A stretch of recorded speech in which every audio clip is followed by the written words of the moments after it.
বছৰৰ দ্বিতীয়টো ডাঙৰ আংশিক চন্দ্ৰগ্ৰহণ হ'বলৈ গৈ আছে।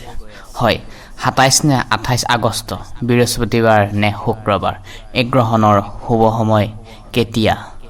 গ্ৰহণ ভাৰতত, অসমত দেখা যাব নে নাযায়?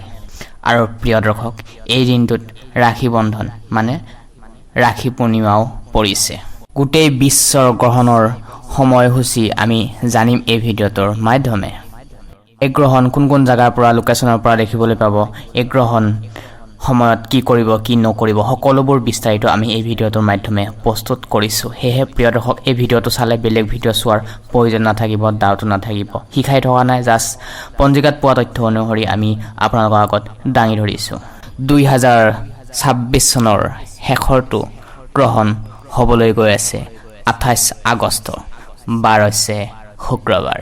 ভাৰত আৰু বাংলাদেশত অদৃশ্য থাকিব এই পূৰ্ণগ্ৰাস চন্দ্ৰগ্ৰহণ।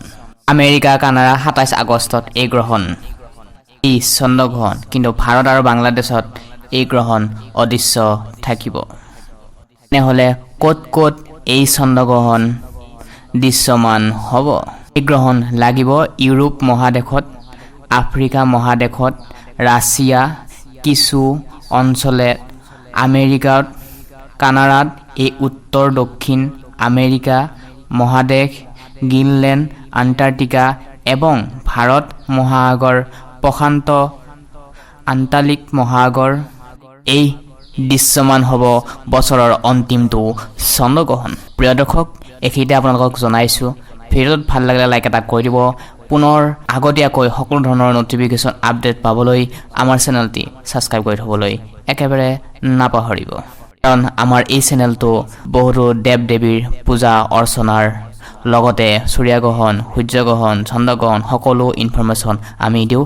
লগতে বাস্তুশাস্ত্ৰৰ বিষয়েও আমি এই ভিডিঅ' চেনেলত আনিবলৈ চেষ্টা কৰিম। সেয়েহে ৰাশি অনুযায়ী আমি বিশ্লেষণ কৰিছোঁ। আপোনাৰ কি ৰাশি নিশ্চয় এই ভিডিঅ'টোৰ জৰিয়তে চাবলৈ একেবাৰে নাপাহৰিব। লিংক ডিছক্ৰিপশ্যনত দি থৈ দিছোঁ। চন্দ্ৰগ্ৰহণে গ্ৰাছমান 0.935।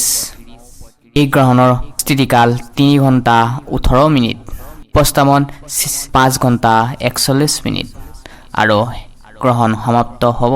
এই চন্দ্ৰগ্ৰহণ দেখিবলৈ পাব বিশ্বৰ 360 কোটিৰ মানুহৰ, অৰ্থাৎ প্ৰায় 45% জনসংখ্যাৰ স্থানত দেখা যাব, মানে দৃশ্যমান হ'ব। এতিয়া আমি জানি লওঁ গোটেই দেশৰে শুভ সময় অশুভ সময় জানি লওঁ।